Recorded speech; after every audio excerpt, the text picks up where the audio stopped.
Welcome to this step-by-step tutorial on integrating WooCommerce with Konfiwear. Start by logging into your WordPress admin dashboard. Navigate to WooCommerce settings, click on Advanced, and then select REST API. Now, click on the Create API key button. Give your key a descriptive name, select Read/Write Permissions, and click Generate API Key.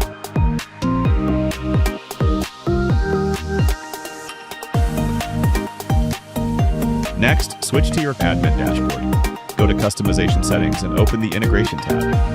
From the list of available integrations, select WooCommerce. Now enter your consumer key, consumer secret, and your WooCommerce store URL. Double check that all details are correct.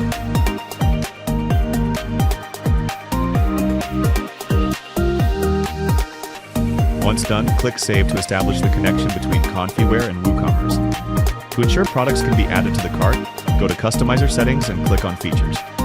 Here, enable both Pricing and Add to Cart. This step is essential for completing purchases through your WooCommerce store. Congratulations! You've successfully integrated WooCommerce with Konfiwear.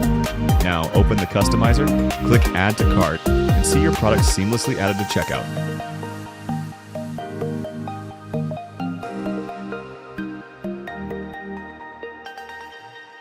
Start customizing your apparel today with WooCommerce and Konfiwear.